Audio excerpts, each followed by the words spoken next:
Assalamualaikum warahmatullahi wabarakatuh. Bismillah, alhamdulillah, wassalatu wassalamu ala sayyidina wa maulana Muhammad Rasulillah wa ala alihi wa sahbihi wa man tabi'a sunnatahu wa jama'atah min yaumina hadha ila yaumin nahdah.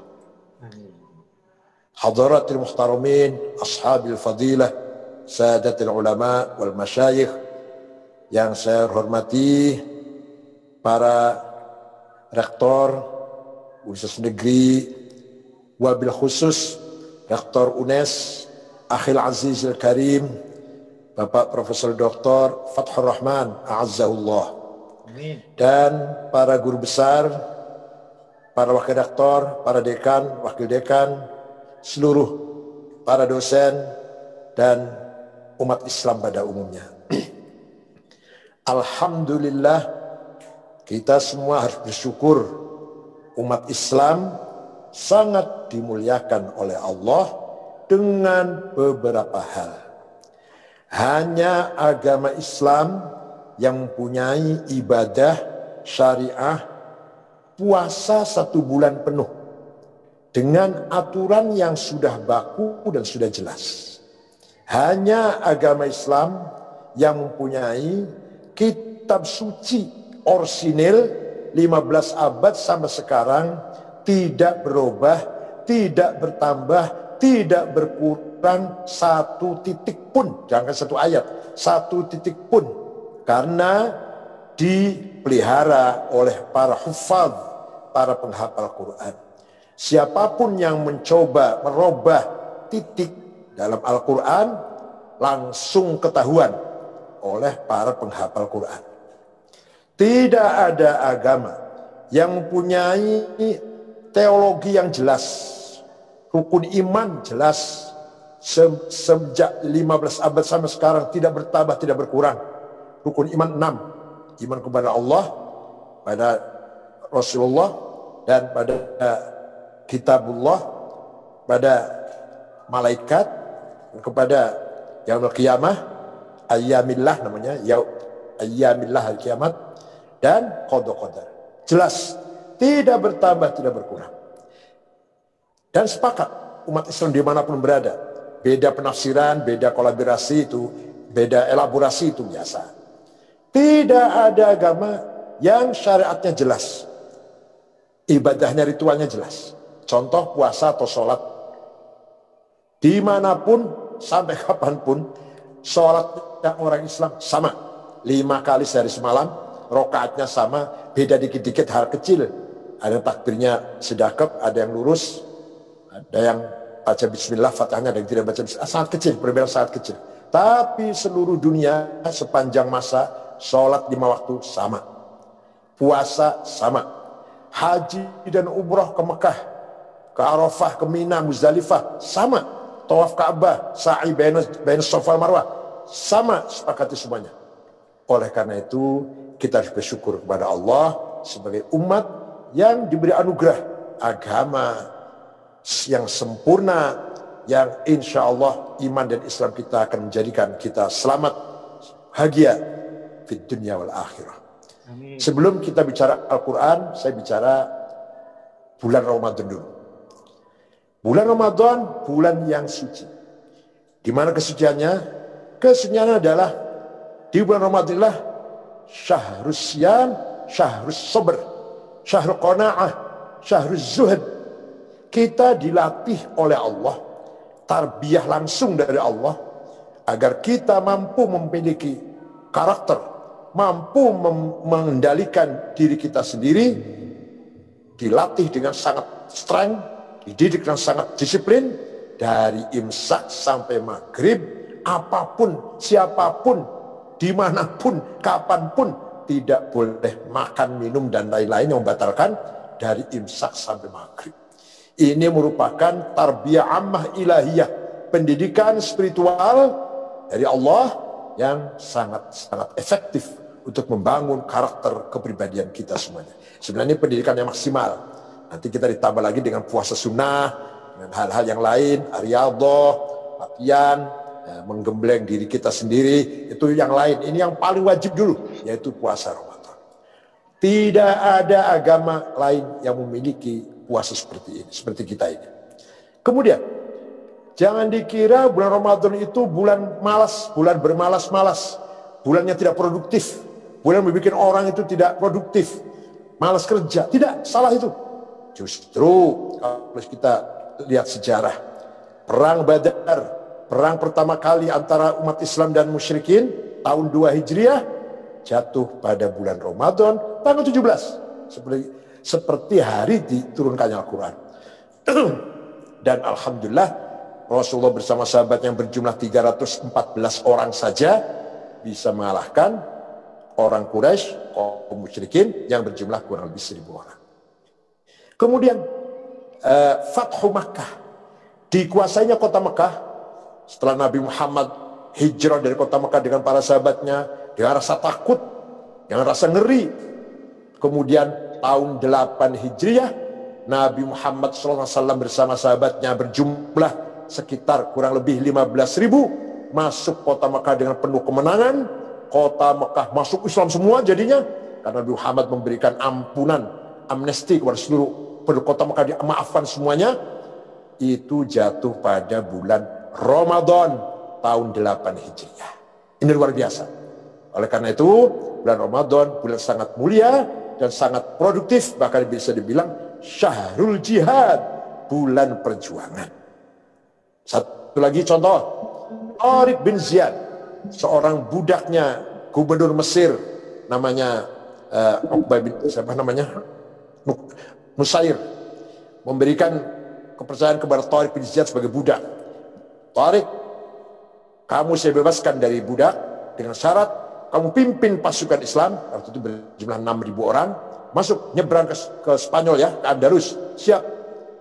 Nah, ketika Tariq bin Ziyad dengan pasukan Islam 6.000 orang memasuki menyeberang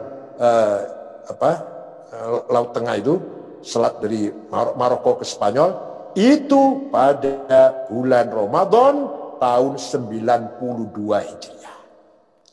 Satu lagi contoh, negara kita merdeka. Proklamator Bung Karno, Bung Hatta rahimahumullah memproklamirkan kemerdekaan kita 1945, itu bulan Agustus tersebut jatuh pada hari Jumat, malah kata orang Jawa Jumat Kliwon, ada mengandung arti sendiri barangkali orang Jawa ini. Jumat Kliwon, bulan Ramadan. Terakhir, yang gampang saja, yang saya masih ingat, pasukan Mesir ketika perang dengan Israel selalu kalah, pernah mendapatkan kemenangan tahun 73, bulan Oktober tahun 73, ketika masa Presiden Muhammad Anwar Sadat. Itu terjadi bulan Ramadan. Pasukan Mesir bisa merebut kembali Gurun Sinai, menjadi bagian dari wilayah Mesir yang sejak tahun 68 dikuasai oleh Israel. Demikian betapa besarnya bulan Ramadan, betapa mulianya bulan Ramadan. Kalau kita lihat sejarah, itu kejadian yang saya hafal saja, barangkali masih banyak lagi cerita-cerita yang lain. Antara lain misalkan Khatamul Aulia, wali besar yang terkenal yang namanya Syekh Ibnu Arabi, menulis kitab yang sangat spektakuler yang namanya Al-Futuhatul Makkiyah. Ini kitab sulit sekali, nih kitab induknya, puncaknya kitab tasawuf. Ini Ibnu Arabi, itu ditulis di kota Mekah dimulai bulan Ramadan. Luar biasa. Maka para kiai-kiai kalau bulan Ramadan ada agenda sendiri, membaca kitab khusus Ramadan. Di luar pelajaran di luar bulan Ramadan, bahasa Jawanya namanya pasaran. Yang penting mencari barokah, baca tafsir, baca hadis, baca tarikh, tanpa dianalisa, tanpa dijelaskan panjang lebar, yang penting khatam. 20 hari khatam. Itu tradisi pesantren Nahdlatul Ulama. Para bapak, ibu sekalian yang berbahagia, tentang Al-Quran. Al-Quran kitab yang sudah dijamin oleh Allah Rasulullah. Inna nahnu nazzalna dzikra wa inna lahu lahafidun. Saya turunkan Al-Quran, az-zikr ini, dan saya jaga ila yaumil qiyamah, tidak akan rusak, tidak akan berubah beda dengan kitab suci yang lain. Secara ilmiah, bukan karena fanatik agama, secara ilmiah, para ilmuwan pun semua mengakui bahwa kitab suci yang lain Al-Quran terjadi perubahan. Dari sejarah terjadi perubahan. Tapi kalau Al-Quran semua mengakui, para orientalis pun mengakui. Saya baca Qudsiher yang mempunyai kitab tafsir, Madahibut Tafsir fil Islam. Ada tafsir Islam itu orientalis dari Belanda mengatakan Quran semuanya orisinil, semua keluar dari lisannya Nabi Muhammad. Hanya saja orientalis salahnya itu tidak mengaku itu wahyu, tapi itu karangan, gubahan Nabi Muhammad. Tapi semua sepakat bahwa itu keluar dari lisannya Nabi Muhammad. Beda dengan kitab suci yang lain. Kalau kita tanya misalkan kitab Bible atau The New Testament, The Old Testament, apa betul-betul itu yang keluar dari lisannya Yesus? Nggak bisa jawab mereka, nggak bisa jawab. Karena tidak ada penelitian yang sangat detail, ilmu yang membahas keorisinalan kitab suci yang lain. Tapi Al-Quran semua mengakui, walaupun non-Muslim, Quran itu semua keluar dari lisannya Muhammad. Hanya kalau kita meyakini dan harus meyakini Quran itu wahyun minallah, bukan karangan gubahan bikin-bikinan Nabi Muhammad, bukan, betul-betul wahyu dari Allah. Kenapa? Karena Nabi Muhammad nabi yang ummi, yang buta huruf, tidak mampu baca, tidak mampu nulis. Ketika Rasulullah diutus di kota Mekah itu, yang masyarakat Mekah yang bisa baca tulis tidak lebih dari 10 orang, tidak lebih dari 10 orang. Qus al-Ayadi, Umayyah bin Abi Salat, Antar al-Absi, Ka'ab bin Zuhair, Sayyidina Umar, itu bisa nulis. Lainnya buta huruf, nggak bisa menulis. Itu rata-rata masyarakat Mekah umum. Nah, Nabi Muhammad pun tidak pernah sekolah, nggak pernah belajar, nggak pernah mengunjungi pertemuan-pertemuan, nggak pernah terpengaruh dengan lingkungannya, murni. Bahkan Rasulullah ketika kecil hidup di tengah-tengah suku Badui Bani Sa'ad, yaitu ketika disusui oleh Siti Halimah, jauh di kampung banget. Saya pernah ke sana 80 kilo dari Mekah itu, dekat Taif. Sangat, sampai sekarang pun masih kampung. Artinya apa? Nabi Muhammad berkembang sejak kecil, remaja, menjadi pemuda dewasa, tidak pernah bergaul dengan siapapun. Tidak pernah baca kitab suci manapun. Tidak pernah baca dongeng-dongeng atau filsafat. Tidak pernah baca ilmu atau apa buku-buku ilmiah. Nggak pernah. Yang betul-betul nggak pernah. Tiba-tiba dengan mengagetkan, menyampaikan kalam yang luar biasa. Luar biasa dari sisi bahasa. Terkenal ketika itu para bulagha, syuara, pujangga, sastrawan, bahkan syair itu dilombakan di pasar-pasar malam, antara lain pasar Ukad.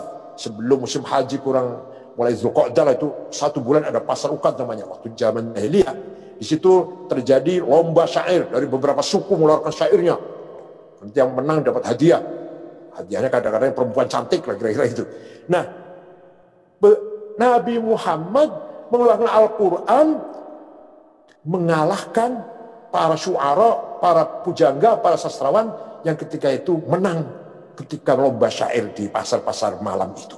Padahal Nabi Muhammad semua orang tahu nggak pernah pergi kemana-mana. Itu yang saya heran. Bahkan mencengangkan lagi, banyak sekali sebenarnya kalau kita bahas ya jurusan ilmu Al-Quran ya 4 tahun sendiri kalau kita bahas.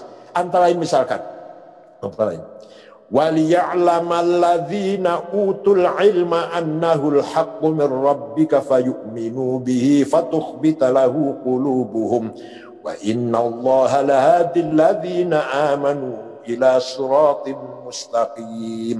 Surat Al-Had ayat 56 atau 24, ayat 56. Artinya apa artinya? Coba, ayat Quran diturunkan kepada seorang yang buta huruf, dibacakan kepada masyarakat yang buta huruf. Orang Arab waktu itu buta huruf. Nama jahiliyah. Isinya apa? Bahwa al-haqqu min rabbik, kebenaran dari Tuhan itu adalah kebenaran yang harus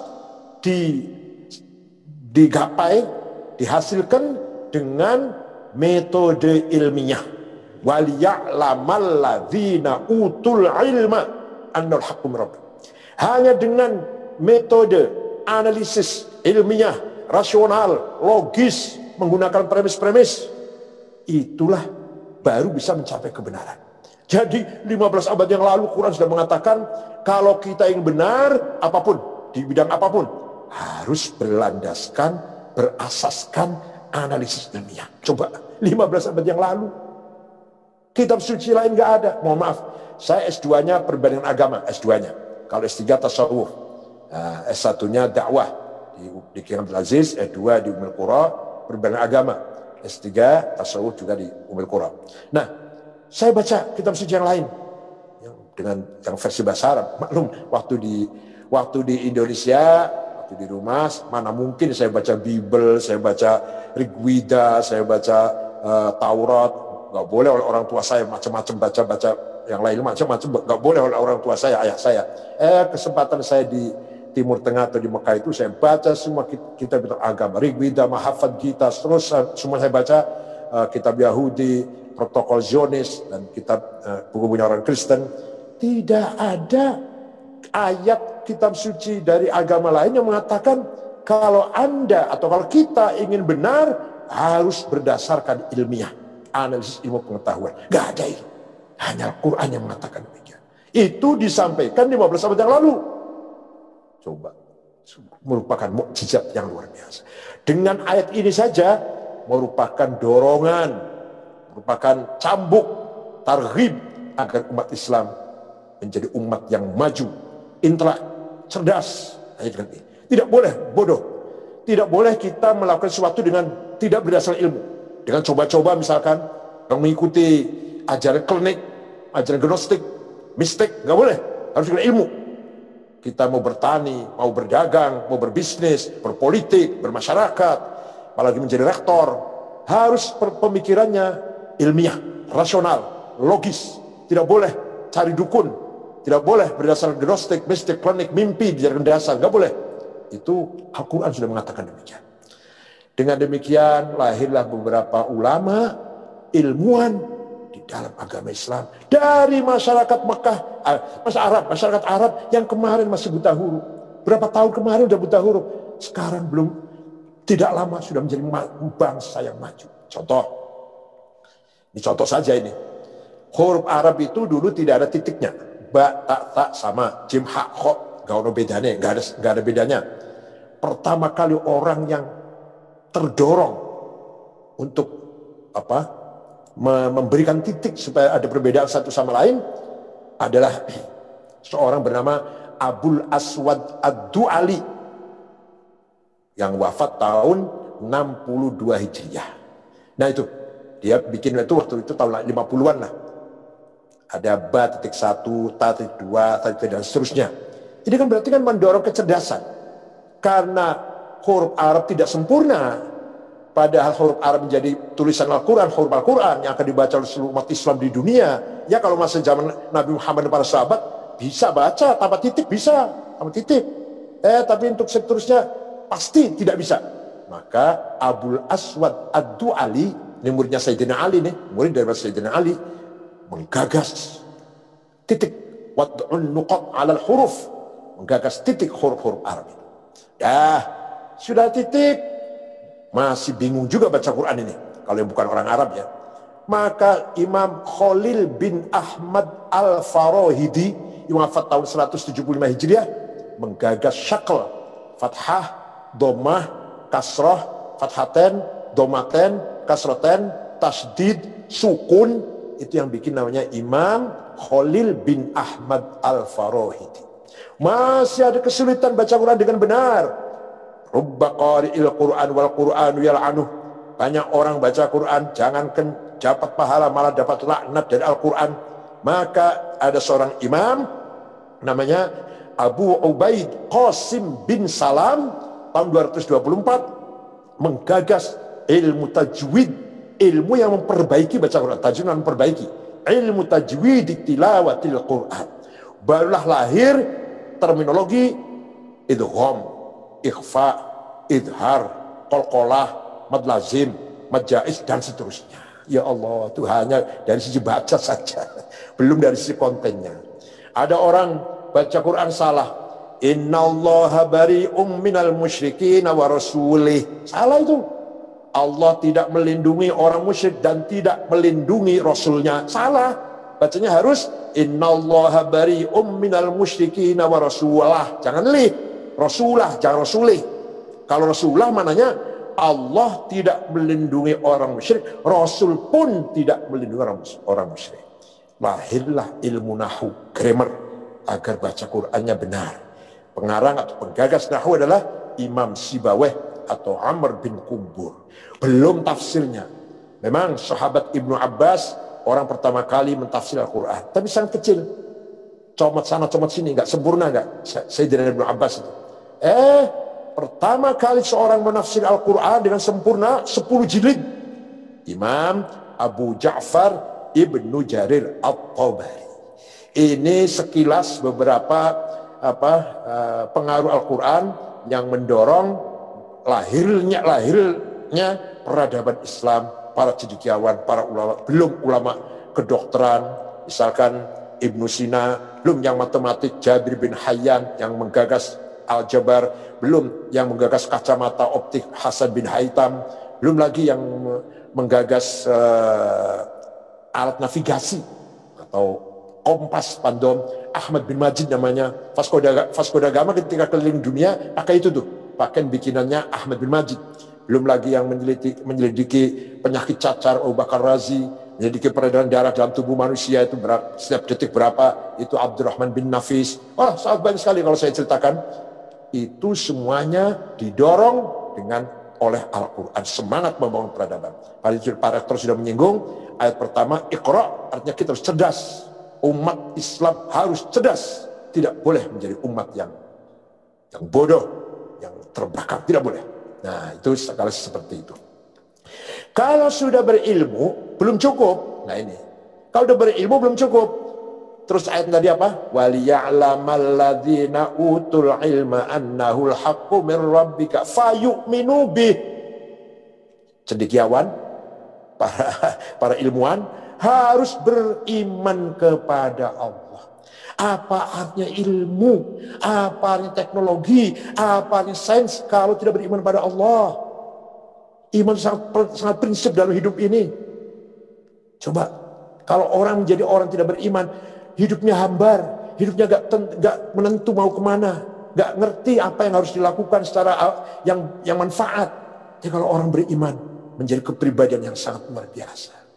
Dalam menanggapi COVID-19 ini, kalau orang beriman tetap kita prihatin atau hati-hati atau waspada, tapi kita pasrah pada Allah. Kita yakin kalau kita orang baik-baik, beribadah, wudhu setiap hari, sehari semalam minimal 5 kali, kalau sholat muka kita dicuci, tangan dicuci, kaki dicuci, insya Allah nggak akan kena corona. Tapi jangan disombongkan, saya tidak takut corona, jangan begitu bahasanya. Mari kita berdoa kepada Allah, ya Allah, bagaimanapun kita ini hambamu yang beribadah. Seperti apa ibadah saya, terserah engkau yang menilai lah. Tapi kami ini beribadah, sholat 5 waktu, mengambil air wudhu setiap akan sholat, berarti membersihkan muka, membersihkan lubang hidung, lubang telinga, lubang mulut, dan seterusnya.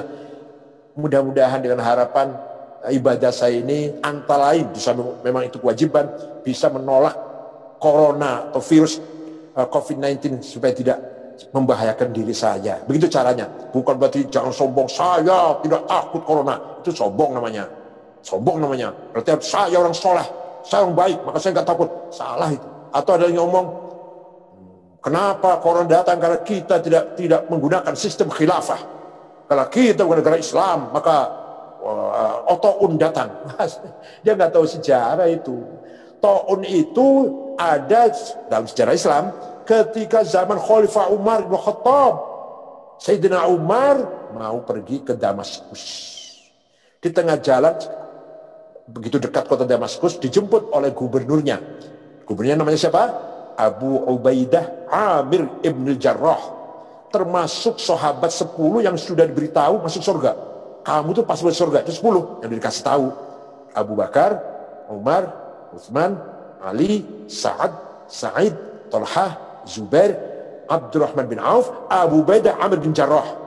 Yang punya predikat oleh Nabi dikasih gelar Aminul Ummah, orang yang bisa dipercaya dari umat Islam. Ya kalau sekarang sekneg lah, kalau bahasa sekarang sekretaris umum, sekjen.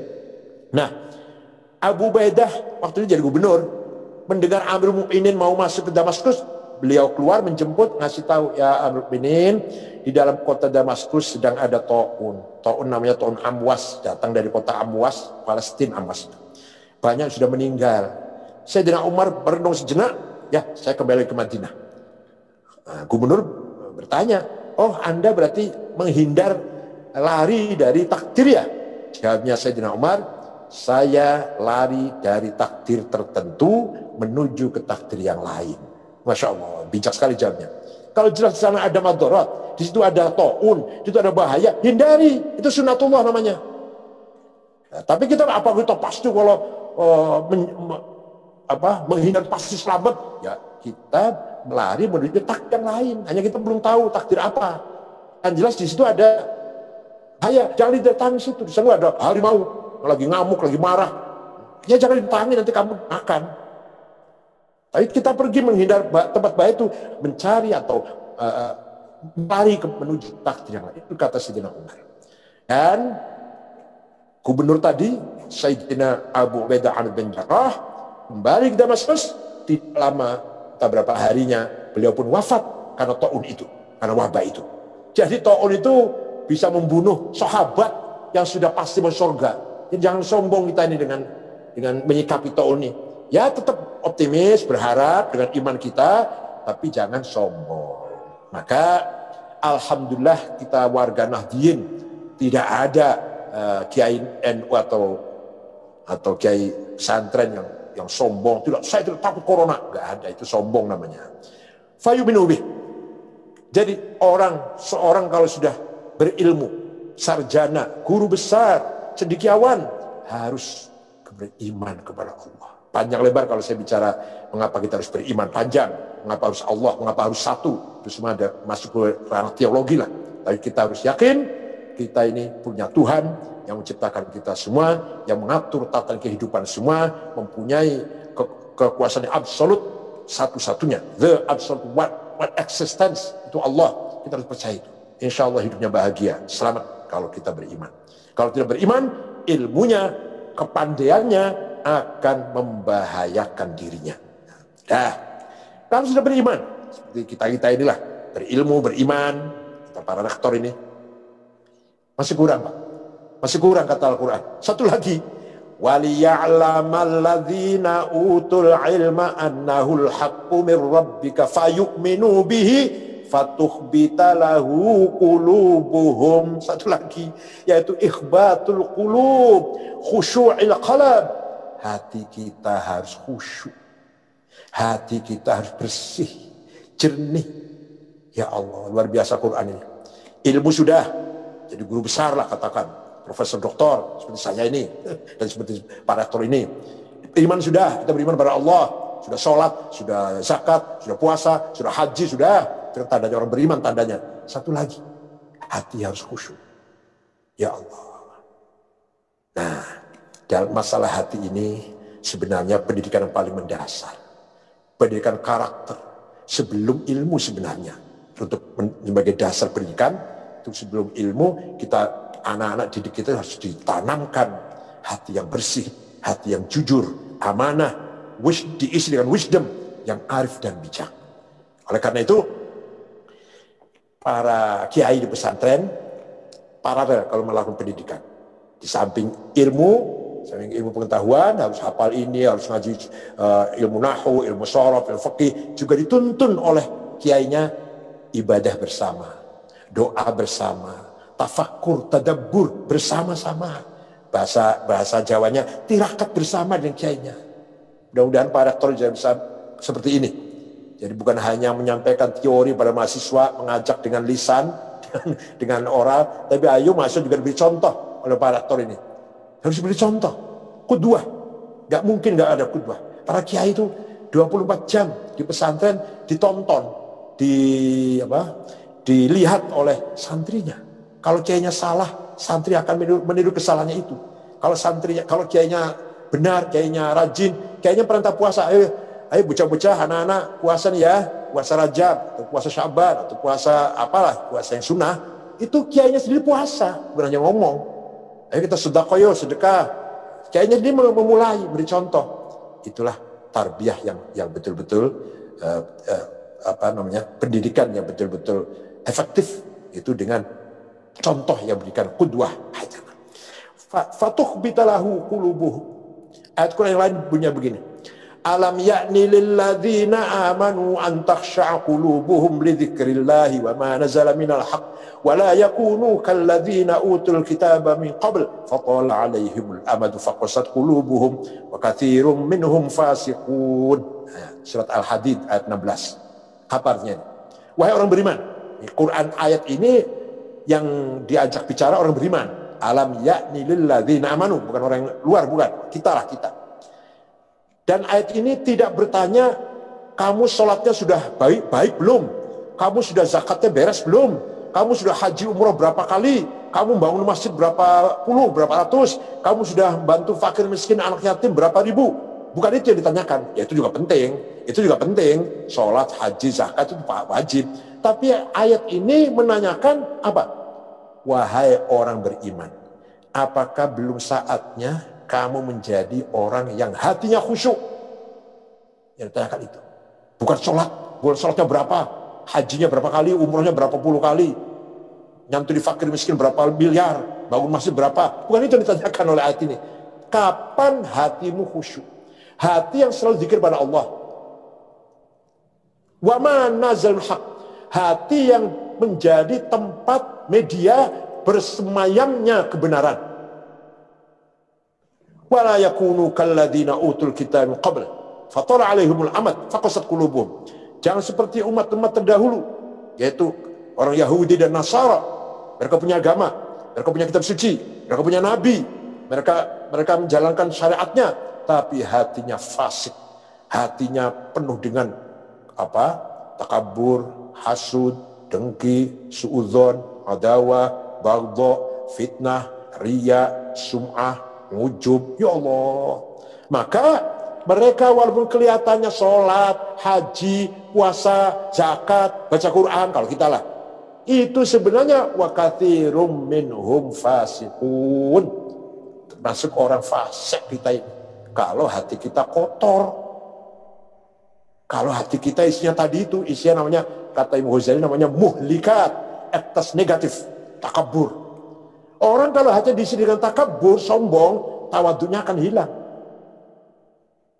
Kalau mau tawaduk masuk, takaburnya hilangin dulu. Namanya proses takholli dan tahalli, proses cleaning dan proses dressing. Kalau hati kita isinya takabur, tawaduknya nggak akan masuk. Bukan orang tawaduk kita ini. Hati kita tidak diisi dengan syukur, ridho. Ya isinya nanti rakus, tamak, egois, hedonis. Isinya hati kita. Nah, gimana caranya? Dibuang dulu pelan-pelan. Nanti syukurnya masuk, bersyukur masuk dalam hati. Nanti ridho masuk, ikhlas masuk, tawakal masuk. Kalau hati kita isinya gelisah, wahsyah, resah, tidak pernah tenang, ya tumakninah nggak akan masuk. Kalau mau tumakninah, buang itu dulu. Wahsyah, gelisah, resah, gundah, buang. Diisi dengan tumakninah, istiqamah. Dari situ nanti akan menuju ke ma'rifat. Wah, sangat jauh ini bicara ma'rifat, jauh sekali ini. Tapi yang penting ini aja deh. Ini aja. Bagaimana setelah kita beriman, setelah kita berilmu, ayo kita pelan-pelan. Mohon maaf, saya sendiri juga ya, ayo bareng-bareng bersama-sama. Bukan saya ngaku paling na'udzubillah, saya nggak ngaku paling bersih. Ayo bareng-bareng. Di dalam hati kita ini ada namanya zauq, intuisi. Intuisi ini menjadi media menerima khawatir itu lintasan itu ada 4. Khawatir ilahiyah ada datang dari Allah, disebut hidayah, disebut kasyaf, terbukanya hijab, puncaknya ilham, jangan wahyu ya, kalau wahyu sudah nggak ada, itu nabi itu, puncaknya ilham ma'rifat, puncaknya ma'rifat. Atau khawatir malakutiyah, lintasan dari malaikat, bisikan dari malaikat, isinya apa? Ilmu dari malaikat. puncaknya adalah ilmu laduni, ilmu yakin, ilmu yang direct. Seperti Gus Dur kan sering dapat ilmu laduni, itu dari malaikat, namanya khawatir malakutiyah. Yang ketiga, khawatir nafsaniyah. Nah ini lintasan dari hawa nafsu kita, hawa nafsu yang dibiarkan liar, isinya cuma ghadabiyah, egoistis, ambisius, dan syahwatiyah. Apa isinya? Tamak, rakus, hedonis, hawa nafsu kita. Jangan sampai kita isinya khawatir nafsaniyah. Dan yang paling bahaya lagi kalau hawa nafsu itu apa? Musuh yang paling utama hawa nafsu itu. Karena kemana-mana ikut. Jangankan di kantor, di pasar, atau di jalan. Kita ke masjid pun hawa nafsu ikut. Kita ngaji, hawa nafsu ikut. Kita baca Quran, hawa nafsu ikut. Nah itu loh. Maka pelan-pelan kita mengendalikan hawa nafsu. Bukan kita hilangkan. Hawa nafsu itu penting. Kita membangun cita-cita, bangun himmah dari nafsu ghadabiyah. Kita membangun kekayaan lah, bisnis, kekayaan dari nafsu syahwatiyah. Rumah bagus, mobil bagus, hidup sejahtera dari nafsu syahwatiyah. Kita jadi pejabat, jadi DPR, jadi presiden dari nafsu ghadabiyah. Tapi dengan syarat kita bisa mengendalikan hawa nafsu tersebut. Sehingga apa yang kita cita-citakan tidak melanggar hukum, aturan, dan tidak merugikan, menyakiti, mendolimi siapa-siapa. La tadlimun wa la tudlamun.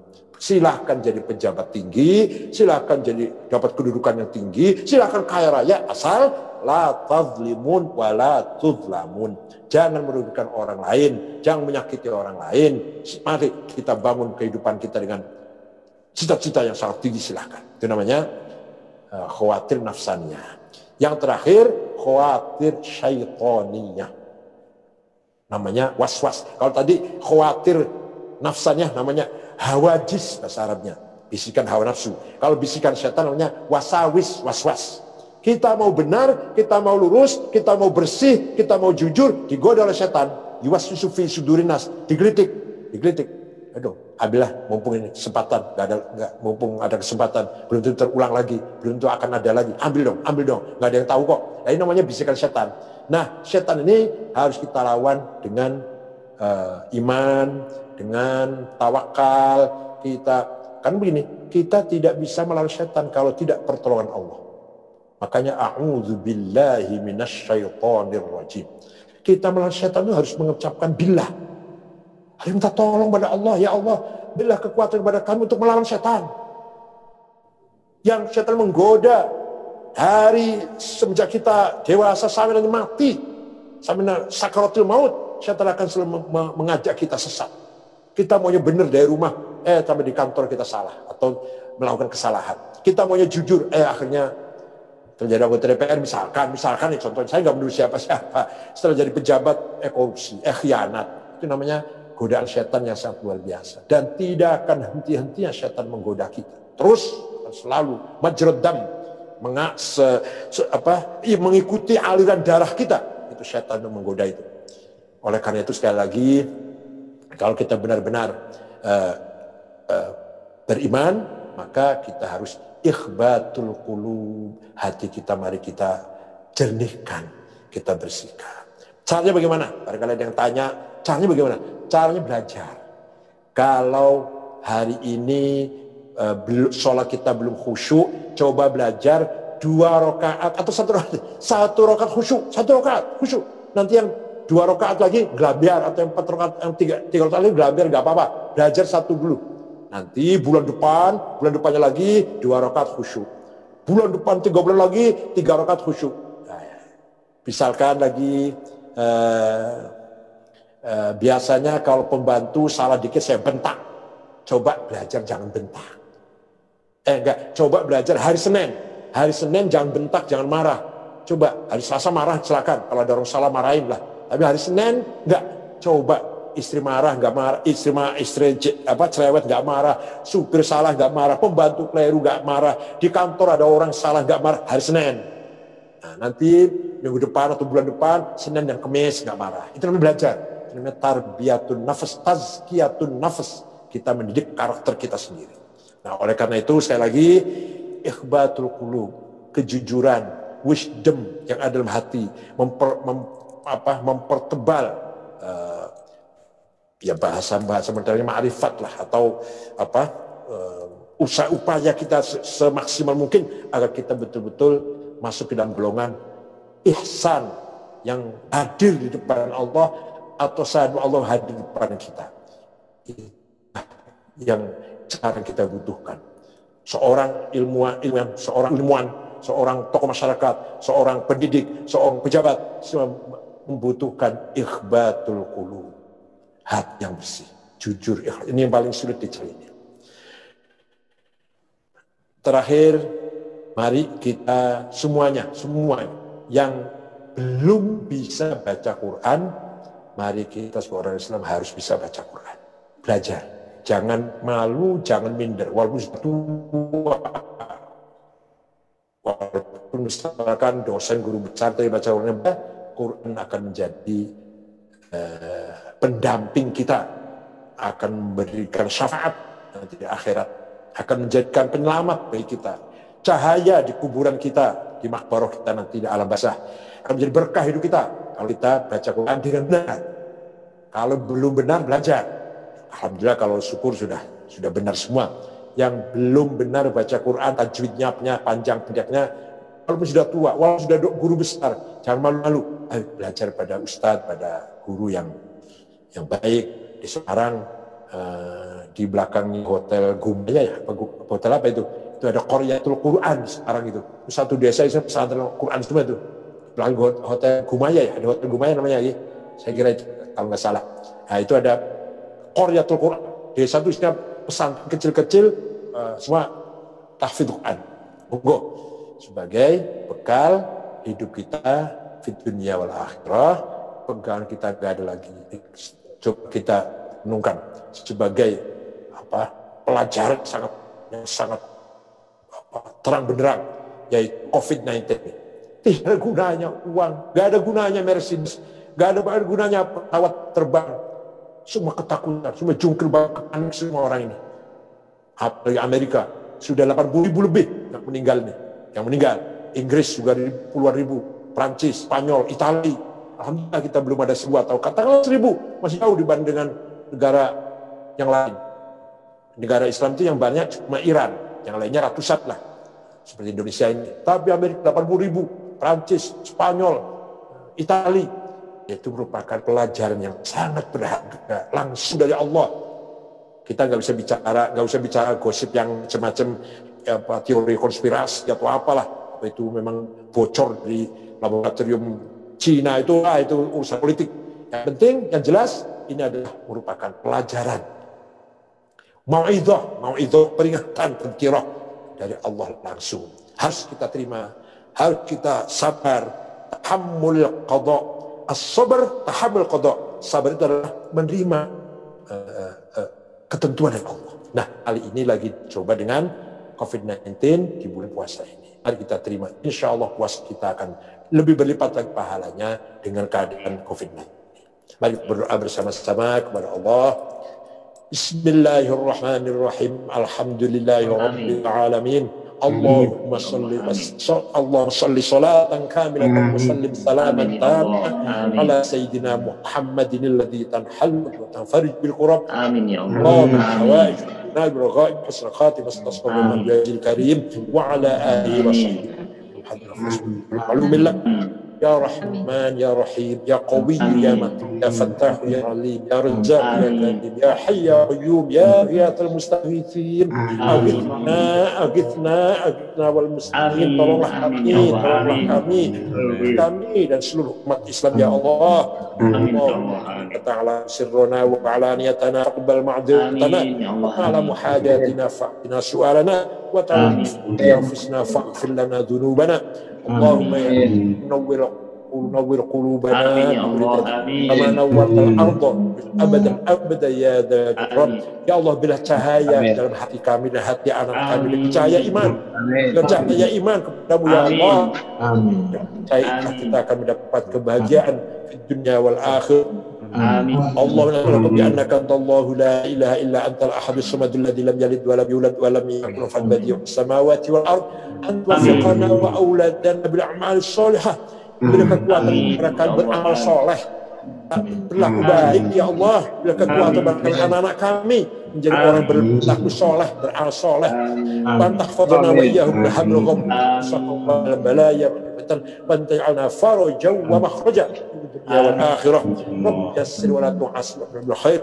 Rabbana ihtim lana bil iman wal islam. Ya Allah, berilah kami husnul khatimah. Amin. Akhilah hidup kami dengan husnul khatimah iman dan Islam. Bi'al indan tihai ajal akhir kalamina kalimat la ilaha illallah. Berikanlah kalimat tauhid ya Allah menjadi kalimat terakhir ketika kami akan nafas dunia ini. Ya Allah, amin ya Allah. Nas'alullah wal jannah wa na'udzu min sakhatika wan nar. Kami harapkan ilmu surgamu ya Allah. Amin ya Allah. Amin. Kami hindarkan dari neraka-Mu ya Allah. Amin ya Allah. Ya tuhibbul fa'fu anna ya karim. Di bulan puasa suci ini, kesempatan sangat mulia ini, kami mengharapkan ampunan-Mu ya Allah. Maha mulia, maha murah, agar Engkau amin ya Allah. Amin.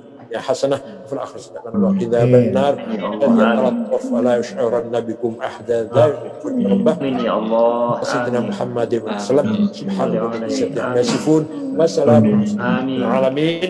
Mohon maaf kalau ada kekeliruan. Terima kasih, syukron. Alhamdulillah barakatuh wan najah. Allahul muwaffiq. Wassalamu alaikum.